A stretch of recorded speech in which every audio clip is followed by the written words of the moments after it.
আসসালামু আলাইকুম। ঈদ মুবারক। সবার ঈদ কেমন কাটলো অবশ্যই কমেন্টসে জানাবেন।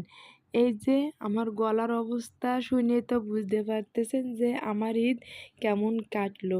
কেননা আমার গলার অবস্থা এরকম হওয়ার কারণ আমাদের বাসায় অনেক লোক, যেহেতু আমরা এখনও যৌথ ফ্যামিলি, ঈদের ছুটিতে সবাই বাড়ি আসে, সবার সাথে আনন্দ চিল্লাপাল্লা করতে করতে আমার গলা ভেঙে গেছে এবং দৌড়দৌড়ি করতে করতে আমার গায়েও জ্বর এসে গেছে।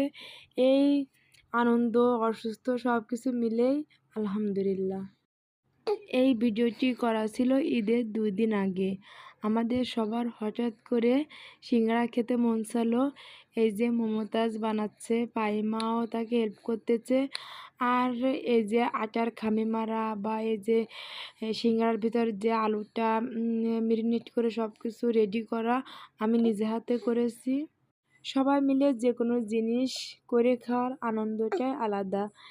সবার ভিতর একটু একটু করে ভাগে পাইলে ওইটা খুব মজা লাগে।